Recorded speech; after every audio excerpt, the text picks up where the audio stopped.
Hello everyone watching at home, you're with Adelaide Eternal bringing you our monthly tournament. This one is our Christmas special. It is the format called Classic. It's an Adelaide Eternal format and it is all about not shuffling and some crazy powerful broken cards like You Must Bargain, Treasure Cruise, Dig Through Time. It's awesome. So check out the video for the primer on the format. I'm Sarven McLinton. I'm here in the booth with Brendan Dobson. Hi there. So let's have a look at this matchup between Barbara Tapley, who is on Death and Taxes, and she's on the left, and then we have Socrates Stavropoulos on the right on Mono Red Sneak Attack. Which one should we look at first? Let's look at the Sneak Attack. Okay, so Sneak Attack. This is very similar to a Legacy build because it doesn't lose much in Classic rules in that it doesn't have much of a loss of shuffle. The main thing it loses is Emrakul, the Eon's Torn. So if you've ever lost to that bad boy before and have that feeling of sacrificing 6 permanents and then they hit you for 15 and then you have no permanents and you're on 5 life, but yet you still have to keep playing the game, you don't have to worry about it anymore.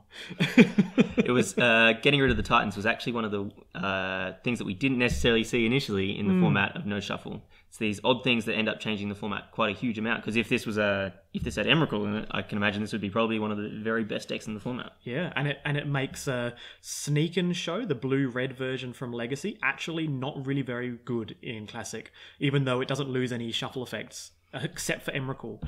And it gains dig through time and so on. But you can no longer omniscience into a bunch of dig through times into Emrakul and win on the spot. You actually have to spend time doing it. Yeah. So in terms of mono red, you know, it's all about actual sneak attack, but they have the backup plan. If you can't actually sneak out your guy with haste and attack with it, you can actually play Through the Breach, which is kind of a once-off sneak attack, I guess. Like sneak attack and activate for 1, kind of. And its goal, Socrates is planning on pushing out a Grizzlebrand, and then he's also planning on drawing those cards, then casting Fury of the Horde by pitching some red cards to attack with Grizzlebrand again, to cast Fury of the Horde, and so on and so forth. So he's identified a way to do the old actually win on the same turn, which Sneak and Show can't do without Emrakul normally. The deck's actually quite interesting because you get Seething Song and all the other rituals. The deck can actually win on turn 2 because it gets to put, like when it puts out Grizzlebrand and just draws Fury of the Hordes, it can just kill you. So it's one of the faster decks of the format. I really love the side plan of 4 Chalice of the Void, 2 Trinisphere. And, you know, there's no Magus of the Moon in here, I don't think. No, but 4 Blood Moon as well. 4 Blood Moon, right? Like, it's got a lot of, like, incidental hate that's very, very good against, especially the 3-color decks or the Storm decks. Yeah. I love it. So let's switch over to Barb's list. So Barb is on Death and Taxes. In terms of Death and Taxes from Legacy, you don't actually lose much. You mainly lose the Recruiter package. But what you do instead is you take out the Recruiters and you go all in on hate bears that actually really hate on the format. So that's why you get to play 3 Spirit of the Labyrinth in the main, which is insanely good in a format where Gush, Treasure Cruise, You Must Bargain, you know, Skull Clamp, like all of these cards are legal in the format, and Spirit turns them all off. It's also just being a 3-1 beater. Like, it closes out games very, very quickly if you drop that on turn 2. I love the 3 Aethersworn Canonist as well in the main, because, you know, in a format where you can go bonkers on really early turns with these kind of glass cannon type decks, Aethersworn really stops, say, the elf decks and some of the storm aspects of Storm. Yeah, it's very good against the different decks in the format. And I can imagine it would also be quite good in this matchup where it can stop the rituals into Grizzlebrand and going off that way. They actually have to hard cast like an Inferno Titan, which is actually really difficult when you don't have Seething Song and so on. Yeah. So it's basically a fair deck versus an unfair deck, so to speak. But even though we say fair, Classic is designed to be unfair. It's designed to be degenerate, but it's degenerate decks keeping each other in check. And that's why you can see Barb has 2 Skull Clamp in the deck. And if you've never played with Skull Clamp, if not just multiple Skull Clamps, if your game plan is not working, you can just clamp all your dudes away, draw 8 cards, and find the card that you need to actually lock your opponent out. It definitely gives the deck more reach. So although she's got a lot of things like Spirit and Thalia and Earthstorm Canonist, if she comes to the mirror or something that's just also trying to play a fair game, Skull Cannon then lets her get card advantage and get further ahead to find the things that she needs. I love it. So let's go down to the game and let's see how it plays out. So the players they're drawing their 7. Who do you think's favoured in this matchup? It's really tough. Like, I think it really depends on how fast Sock comes out. I think if the game goes long, I think Barb should definitely win that, just because of how much good hate she has. True. Just Sock she can just win the game. Well, I can see in Barb's hand she's got Ether Vial at the front there, so that could really speed the game up for her. But over here, there's a Grizzlebrand, Ashen Rider, and some lands. I didn't see the rest. Ether Vial and some lands as well. I didn't see the exact cards, but it's going away. It probably doesn't actually have either a hate creature or something to actually deploy with the Ether Vial, to what I saw. I thought it was mainly lands and Vial. Yeah, it did look quite land heavy. Not where you want to be. No. No. Well, this is really kind of a mull to Thalia. In contrast, though, I think Sock's hand was quite land heavy as well, but he wants that, I think. Being able to make sure that he consistently can hit his sneak and show. If he has lands and some big dude, like, that can be enough to just get there. Yeah, if Barb comes out of the gates with an Aethersworn Canonist, he actually wants to play those lands and just hard cast. So that's Swords to Plowshares, bunch of land, Sanctum Prelate. Some of the land includes the Cavern and the Wasteland in there, I think. Yeah, I think so. That seems good. Wasteland's going to be good against that Ancient Tomb. Seems very good against Ancient Tomb. Yeah, so this is Cavern of Souls naming human almost always. Barb and I are on very similar lists, and the two of us, when we played our mirror match, we had the little piece of paper with human written on it, and we were basically fighting over it. Who gets? Yeah, there's a piece of paper with human on for who gets the Cavern of Souls first, because it's basically always naming human. Humans are surprisingly good in this format. Yeah, Caracas can do work against Grizzlebrand to some degree, but this is Thorn. So I love the main deck Thorn in this format. You know, you don't want to play 4 of them when you're already playing Thalia, but it's really good catching your bad matchups. Yeah, and as well, even just against stuff like the sweepers, I can imagine Pyroclasm would be quite good against this deck. So having something that doesn't die to creature removal seems good. Very good point.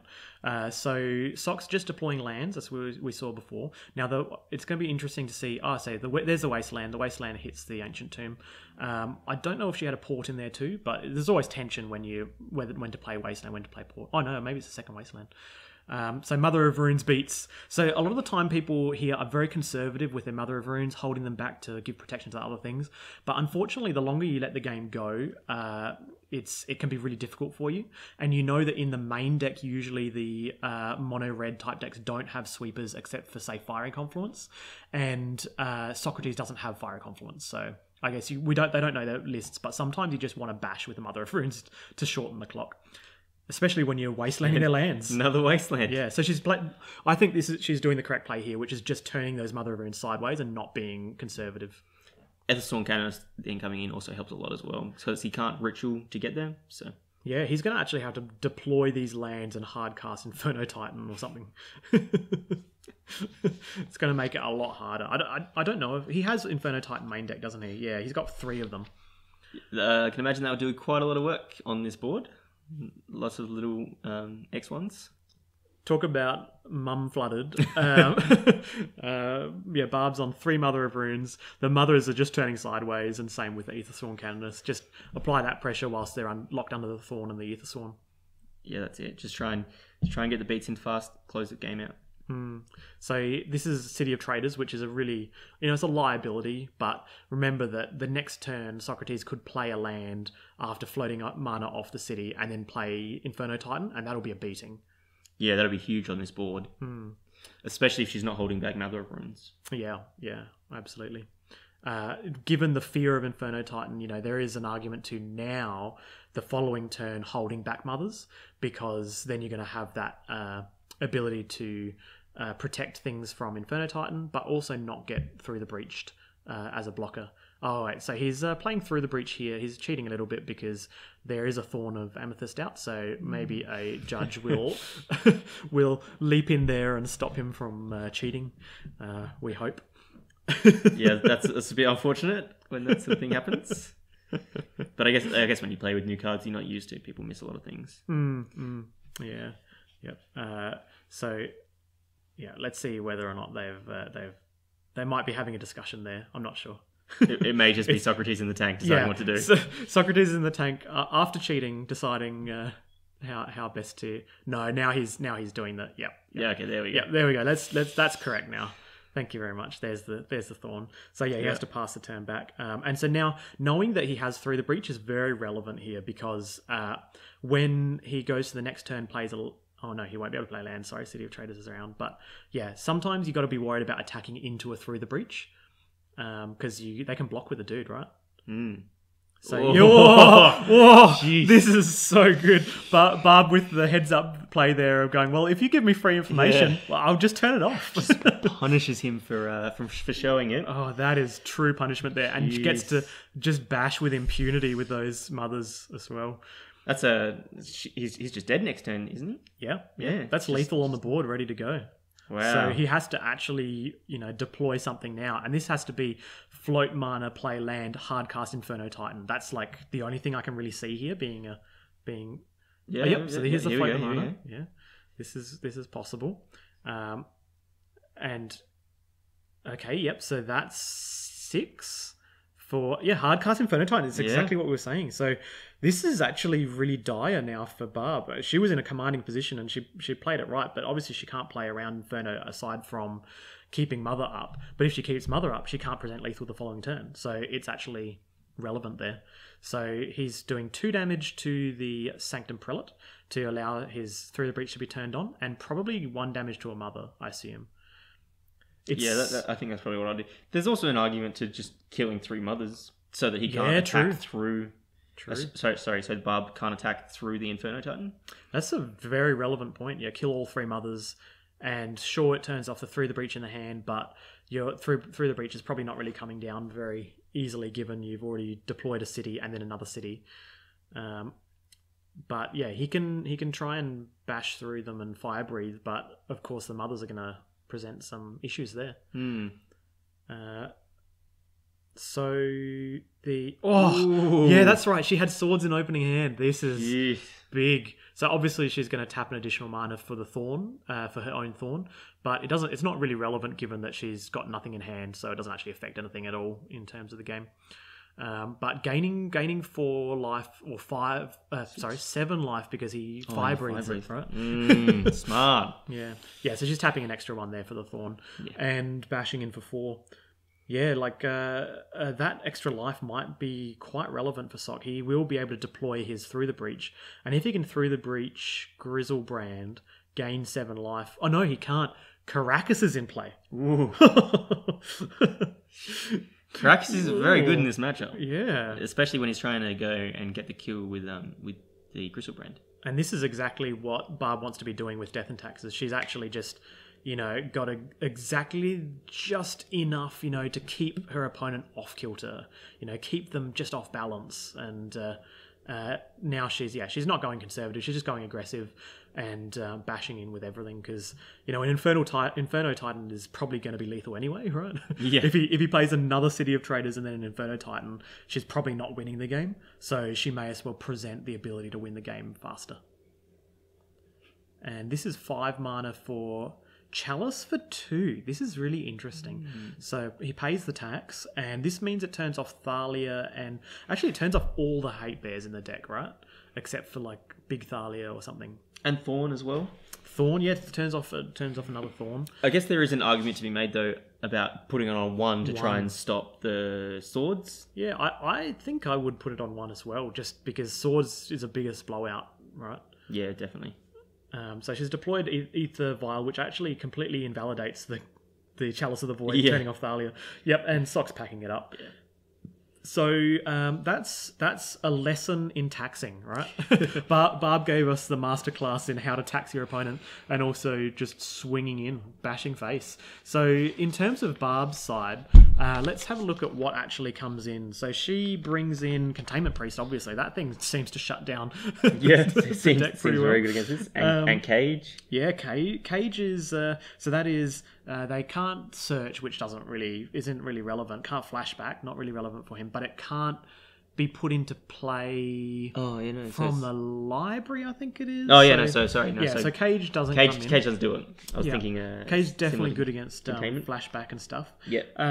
But Blessed Alliance is really good here. I know Barb was... we were talking a lot about Death and Taxes because we're on very similar lists, and she was showing me Blessed Alliance, and I hadn't actually seen it before because I don't play Death and Taxes in Legacy, and I'm like, actually, this card's kind of good. Like, it is gain 4 life against Burn, which Burn is actually really good in Classic. Like, it's, like we say it's good in Classic, but Burn's good in every format, right? It's always going to be a viable, legitimate archetype in any format you play. And in Classic, where there's no searching, it doesn't get affected. Like, it just can't play Grim Lavamancer fetch lands, but that's about it. Like, otherwise, it's going to be just as strong as it was in Legacy. And gaining 4 life with Blessed Alliance is relevant. Also, against this matchup, making them sacrifice a creature, sacrifice their attacking creature, they go, oh, I've got Fury of the Horde, and I'm going to attack with Grizzlebrand, and you don't have Caracas out. And you go, you sack a creature, sack an attacking creature. Kind of good. And I think it's got a third mode of, like, they tap. You untap 2 creatures. You untap 2 creatures. So you can have surprise blockers in a creature mirror, I guess, but that's about it. Surprise Thalia blocker with first strike with a jitter attached to it would be pretty insane, but it's probably only really coming in as a removal spell there. It's a very versatile card, and I can see that in Classic, where there's so many different decks that almost rock, paper, scissors each other, having cards that are good against all of the decks and have versatility can be really, really strong. Yeah, you're right. Yeah, Blessed Alliance really does fill that role. Disenchant is good against sneak attack, and it's especially good when she's got Thalia out, because oftentimes the sneak attack players have to play the sneak attack and not activate it until the following turn, and you just disenchant it. It's hilarious. Yeah, no, and I think the same thing will likely go with Council of Judgment as well. Yep. Just more removal for that sneak attack. If they can get it down and then have to stall out the extra turn, then these can just completely turn off the entire game. Yeah, and because she's not against a Daze deck, she doesn't have to worry about, bringing in a 3 mana removal spell. She can bring it in, go to her turn, sorcery speed, remove anything. Like, even if he's casting Inferno Titan, like that game, if the Inferno Titan stuck around, it's going to be really hard for her, right? Yeah. She can block and give protection from red, but it's not a winning game when he's building up his hand to cast a Grizzlebrand or something. But as well, he gets to just ping stuff when he attacks. So it's very difficult to balance between protecting your stuff and then being able to have blockers as well. Very good point. So in terms of Socrates, so he probably brings in Pyroclasm here. Seems good. And Fire Confluence as well, because it's kind of like a 4-mana Pyroclasm. Yeah. And Sudden Demise. Yeah. Sudden Demise on white is insane. That seems very good in this matchup. Yeah. I don't think he brings in any of the artifact destruction, because he's not really afraid of things like Jitter and so on. They're just, fair cards for fair matchups.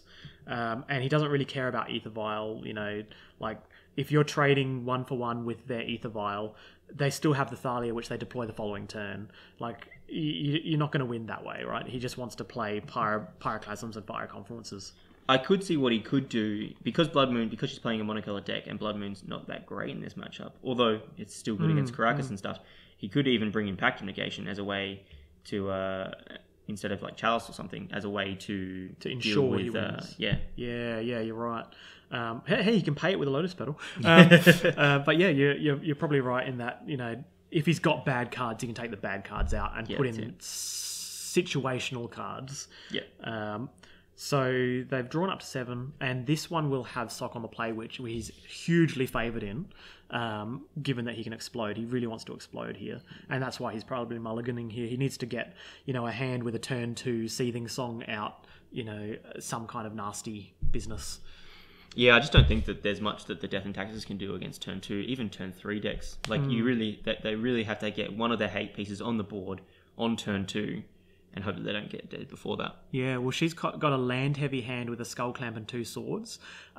It's bizarrely keepable. Like, normally you'd mull that hand, but I guess she's going, you have no counter spells, I've got 2 Swords to Plowshares. If you play Inferno Titans, because remember, she hasn't seen Grizzlebrand. If she thinks that he's all on Inferno Titans, flashing them in, or attacking, or just casting them, just surgically removing an Inferno Titan and then the second Inferno Titan they play might be the game.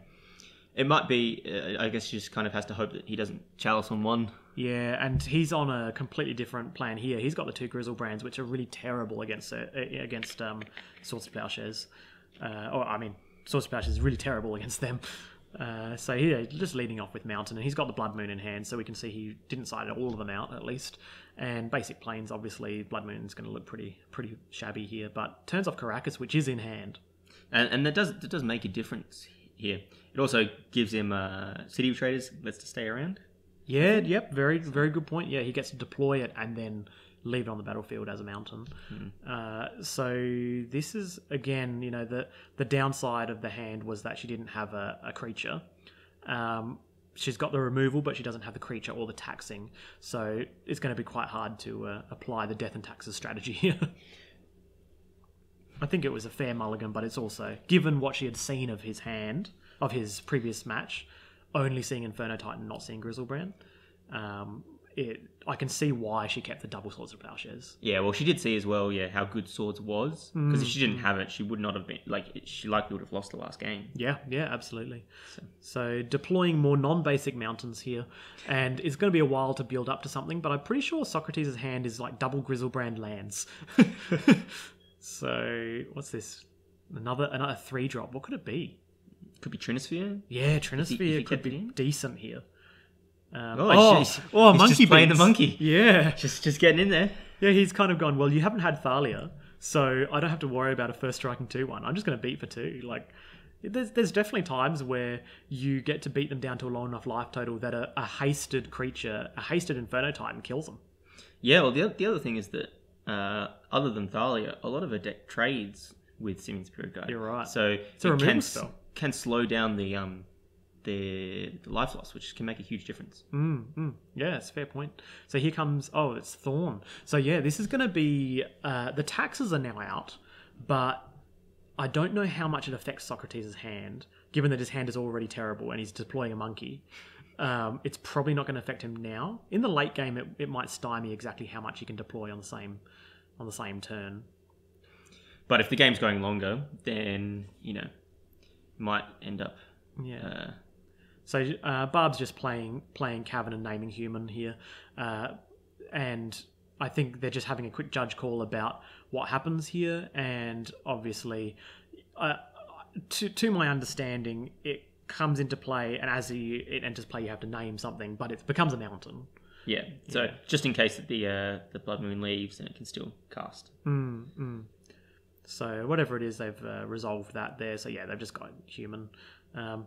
It's entirely safe to assume that the Death and Taxes players, Cavern, at least if they've only got one out, it's pretty much always naming human. Yeah. There's these weird times where you name Pegasus because the only thing in your hand is the Thalia Pegasus, Thalia's horse. Yeah.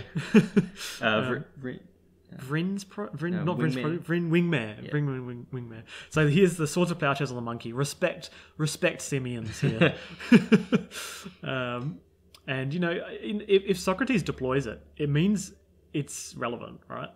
So here's another Blood Moon. Yeah, that chalice probably isn't coming off. No. Oh, sorry, the Cavern. The Cavern is going to stick around as a mountain. That's fine though. I mean, sure, it turns off Caracas and Wastelands, but she's going to be able to deploy. Oh, here's a legitimate creature. So this is Phyrexian Revoker, and she can name anything, and probably to be safe, she hasn't seen Grizzlebrand. She can name Inferno Titan, so it doesn't have fire breathing, but it's not great. Titan. So this is Inferno Titan. And all of these plays and keeping indicates to me that Barb didn't get a chance to see Grizzlebrand, so she doesn't actually know what's in the deck. And for all intents and purposes, it sure looks like a Titan deck, right? Yeah, well, she also didn't see Sneak Attack. So true. They could have turned that off as well. So, True. Yeah, there are no shared deck lists at this stage in the tournament. So it looks strange, but you can see why people make these decisions. It's the safest decision. Titans in the deck. Inferno Titans in there. Yeah, definitely. But yeah, if she were to play this again and see the Sneak Attack, she'd probably name Sneak Attack or Grizzlebrand or something like that. Caracas there being a mountain. Those Blood Moons here are actually doing quite a lot of work, turning off Port, Wasteland, and Caracas. it's making a big difference. You're right. And allowing him to keep those City of Traders around for a long time. Yeah. Which would be a lot worse when the City of Traders die and then the ports tap down a mountain and then the wasteland hits the ancient tomb, Yeah. He is, especially with the taxing effects as well, like just having the more land drops makes a big difference for him. Yeah. So he's on like 7 mountains, right? So, and the beats are coming, right? He's actually down to 11 already. And this is where you see that Swords to Plowshares on the Simian Spirit Guide was entirely relevant. Like, she needed to apply pressure. But here's 5 mana, again, going through taxes. So it's probably sneak attack. Yeah, there's sneak attack. Sneak attack. Yeah, you can see here where if deck lists were shared and Barb saw it and was able to know that sneak attack was in the deck and name sneak attack, it probably would be game over for Sock. So now we can see how Swords to Plowshares is necessary, but unfortunately it's not going to do the job against Grizzlebrand. And I think he also has a second one in hand, I think, from early. So Ooh, yeah. And having enough red mana to be able to play the second one, it's probably a good chance that he'll draw enough cards and gain the life gain as well from Swords, that he'll see enough cards to be able to go off. Yeah. So Swords to Plowshares is really good against Inferno Titan, really bad against Grizzlebrand. As good against Simian Spirit Guide. So yeah, Socrates here with a hand way more than 7 cards. Yeah. And if there's a Grizzlebrand in there, which I'm pretty sure there is because there was one in this opening hand, I go deterministic line, tap that mountain, play the Grizzlebrand, because there's no white mana open on your opponent's board. At that point, you just get to draw 7, another 7, swing for 7, draw another 7, and surely at that point he'll have a Fury of the Horde. Yeah. And it's kind of will get it. Yeah, surely. I think they're doing a judge call here about, what is it, about Caracas or something? No, I think what it is here is it's Titan wondering whether or not the ping trigger is a trigger. Comes into ability, play. but it's not. It's not an optional. Yeah, is you don't activate it, right? Yeah. You don't activate the ability. So it still comes in and it ends up destroying her board. Oh, this is painful. Yeah, because that mother has summoning sickness and it's going to do 3 damage, 1 to each of the creatures. Oh. Yeah, that's pretty savage. Yep. This is, I'm pretty sure this ties up the game. That's... He's also got Lotus Petal, so he can sack that to put a Grizzlebrand into play still. Wow, this is strong. So this is a good example of how Death and Taxes is a meta deck, right? It preys on the meta, and the knowledge of your opponent's deck is absolutely huge. Like, just imagine if deck lists were available and she named Sneak Attack, the game would be in the bag. But just that name alone completely changed the game into Socrates' favour. And Death and Taxes, you only really want to be going into it with into a tournament with it when you have a fair knowledge of what you reckon you'll be naming with certain things, and what your read is on opponents. But this is one of Classic's first tournaments, so it's always hard to know exactly what to name. Yeah, definitely. Makes it difficult if you don't know what the deck is.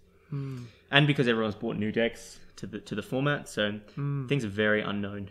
Yeah, yep. I do enjoy that Classic is a brewer's paradise, both in terms of exactly how to build a mana base, exactly how much to hate to put in your sideboard against certain decks, exactly how much consistency you want to build into the deck in terms of, redundancy on preordained Serum Visions, sleight of hand, 12 slots there, or do you want to have 8 scour effects with Thought Scour and Mental Note? And, I really enjoy how much of a brewer's paradise it is. Yeah, it definitely feels very different than other formats, especially when you're trying to make up these decks. Like, it doesn't feel anything like them, and the choices that you make changes a lot. Yeah. I think this matchup is probably an example of 2 of the mainstay pillars that are going to be around in Classic. One of which is really explosive combo, and something else that's hate on the format, right? Yeah. And it's interesting seeing them go off. Like, this is quite a bit of a longer game because there's so much interplay and so there's quite a lot of things happening. Going off on turn 7 or 8, I think it was. And even then, it's still quite fast in terms of the game, because there's no shuffling there, and the speed of the interaction is a lot faster than I'll crack a fetch land, shuffle my deck, pass it to you. You crack a fetch land, shuffle deck, pass it to me. Constant back and forth. Does take up a lot of time. I think here, Sock's just got it now. This is over. Gets to attack and Whoa! There's no. Got just the when we swords thought it was over, there's a Swords to Plowshares for the Inferno Titan. So it pings Barb down to 2, but it doesn't get to attack for lethal. And he can Fire Breathe here, right? Just in response, just tap all of his mountains and gain an additional 1, 2, 3, 4, 5, 6 life. Yeah. But he doesn't because he probably wants to. No, he just doesn't. No, that's right. Maybe he still thinks that Revoker's around naming Titan. Just the mind games where your opponent still thinks something's out, but it's actually been killed long ago. Here we go. We see the power of Skull Clamp. We've got the Aethersworn Canonist, but Aethersworn Canonist isn't as great when Sneak Attack is already out. But the Canonist is going to either apply pressure or Inferno Titan. Yeah, that's it. That's game. So. Wow, those Titans are just like what do you call it? String back-to-back Titans. Yeah, it's very, very strong. I can see why Barb was afraid of Inferno Titan. Like it killed her board at one point. It was a Pyroclasm for 3 creatures. So let's see. So she's changing her sideboard. So now this is a perfect example of where the information is huge. And now that Barb has the information, she knows Grizzlebrand is around. She can adjust the sideboard and main deck accordingly. The only thing I think she didn't see there was the Fury of the Horde, because I think he had it, but he couldn't cast it because there was a Thorn out. You saw him looking at Thorn, realizing that although he gets to cast Fury of the Horde for free, it still costs 1. Yeah, absolutely right. She's just rearranging the 2 cards, I think it was. I'm interested to see what those 2 cards are, but we'll find out pretty much soon enough. Socrates' 60 hasn't changed, I believe. I didn't see him reach for the sideboard. No. So, I think this one with Barb being on the play is going to be dramatically different, and it's also a reason why I'm playing Red White Hate Bears in this tournament, and I have 4 Simian Spirit Guide in my deck because I want to deploy, consistently, I want to deploy a Hate Bear, whether it's an Aethersworn Canonist, a Spirit of the Labyrinth, or a Thalia, on turn 1. Every time. I just don't want my opponent to have a turn without some kind of hate being in play, because I found that I was losing on the draw too much. So when I'm on the draw, I get to Simian Spirit Guide, deploy a hate piece. That wasn't an option for Barb last game because she was on the draw, because she doesn't have the Simian Spirit Guides, but she's on the play now, and I think this for me, I personally think Barb is favoured here. Yeah, you'd think so, especially if she can get the hate piece down on turn 2. That's generally enough. This hand is terrible. The hand is Ancient Tomb, and this hand is looking decent. It's a bunch of lands, Phyrexian Revoker, ready to name Sneak Attack. What? Socrates kept that hand? Oh boy. That was like a double through the breach with an Ancient Tomb. Or maybe he scryed and he saw a mountain on top. I'm not sure. But I did not see a mountain in there. And leading on Ancient Tomb against a Wasteland deck seems so risky. She doesn't have it, so I'm sure Socrates is breathing an absolute sigh of relief there. Ooh. Oh, Containment Priest straight out. Jeez. Here it comes. Yep. Just main phase it, because you don't want your opponent to surprise you with something, right? Like they have some bizarre, volcanic island in there, and then they counter it and you're like, what? Ooh. Oh man. Ancient Tomb and just City of Traders. This is Barb was favoured. I'm now 80% on Barb's side here. Into Revoker? Yeah. Man. Revoker naming probably Sneak Attack or Grizzlebrand. Oh, this is hard actually, because they could through the breach Grizzlebrand. So do you name Grizzlebrand? They can't, because Containment Priest. Containment Priest. Oh, so you name Grizzlebrand, right? No. What do you name? Oh, I guess you do some insurance. Sneak Attack, yeah. Do insurance, just go, if you kill one of my hate bears, the other one's still hating on Sneak Attack. Yeah. Yeah, I think that's totally fair. And deploys a Skull Clamp here as well, so if things go south, she can just clamp away that Revoker and just draw more cards. And she's threatening the 2-drop in off the Aether Vial at end of turn. So this is like a commanding position for Barb. The other thing that Clamp here lets her do is clamp onto the Containment Priest to get in more attack, but also in case there's a sweeper, it means that she doesn't get just 2 for 1. She can then draw cards out of it. Yep. Agreed. Here's the red source, though. This is going to be... So, he can cast through the breach, nothing happens. Is that right? It's just because it comes into play from their hand, but it wasn't cast, so it's exiled. So, it does nothing. If he has a mountain, though, he could just hard cast an Inferno Titan. Inferno Titan on this board would be really strong. Very good.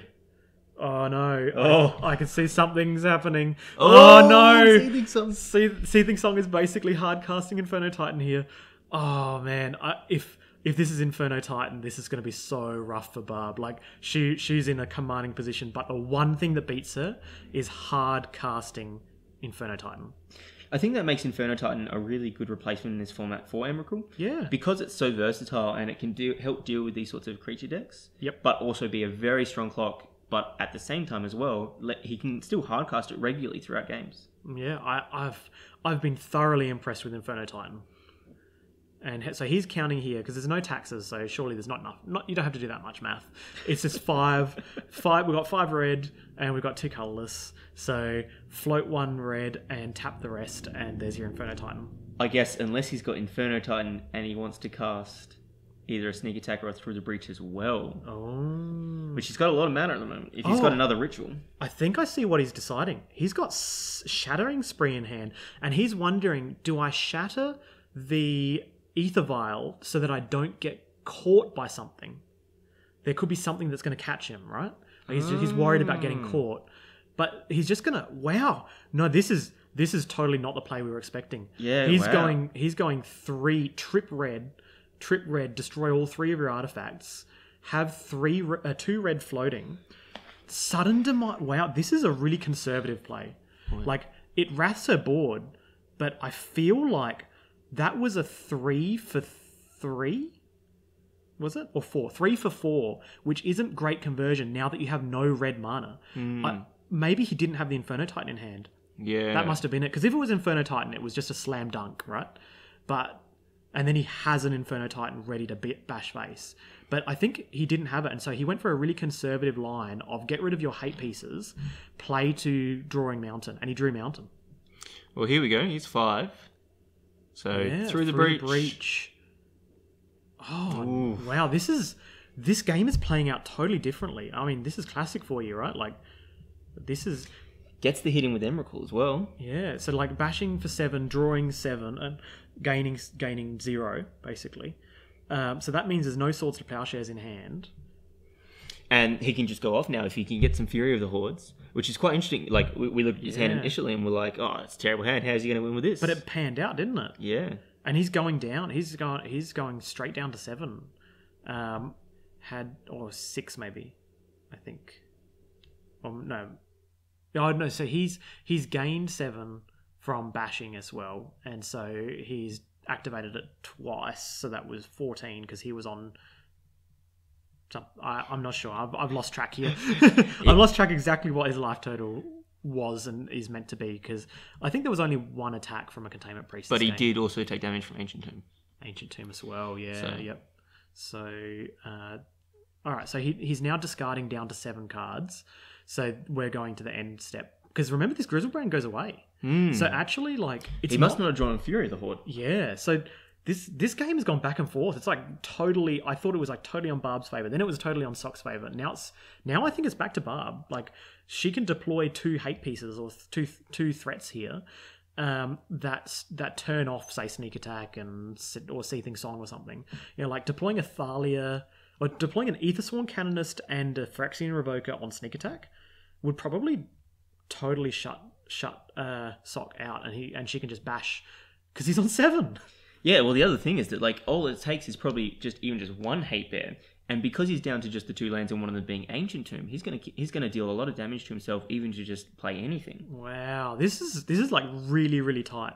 So I can see why he's taking the time to decide on exactly the 7 cards that he wants in his hand, because this is pretty crucial.